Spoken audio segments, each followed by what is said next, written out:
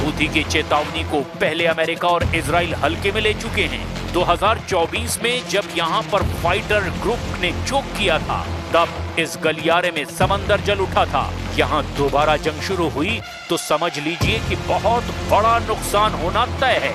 अभी दक्षिण एशिया की तरफ से जो जहाज यूरोप जाते हैं उनका रूट बाब अल मंदेब से ही होकर गुजरता है। अरब सागर से जहाज अदन की खाड़ी और आगे बाब अल मंदेब से लाल सागर में पहुंचते हैं।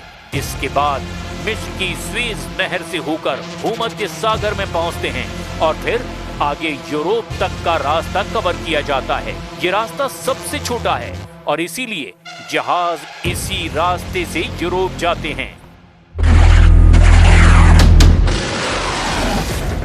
हॉर्मुज के बाद रॉब ऑयल रूट पर बम धमाके शुरू हुए तो जहाज जला दिए जाएंगे और यहां डुबो दिए जाएंगे। ऐसा पहले भी हो चुका है। ऐसा होने पर जहाजों के लिए बड़ी मुश्किल है, ज्यादा लंबा रास्ता। जहाजों को अरब सागर के बाद पूरे अफ्रीका का चक्कर लगाकर यूरोप जाना होगा। अफ्रीका के दक्षिणी छोर की तरफ घूमकर यानी कैप ऑफ गुड होप होते हुए अटलांटिक महासागर से जाना होगा और वहां से वो यूरोप पहुंचेंगे। खाड़ी युद्ध में हूथी लड़ाके पहले से शामिल हैं। हूथी फाइटर इजराइल पर मिसाइल दागते हैं। हूथी ग्रुप इजराइल पर फिलिस्तीन 2 जैसी घातक मिसाइलें फायर करते हैं।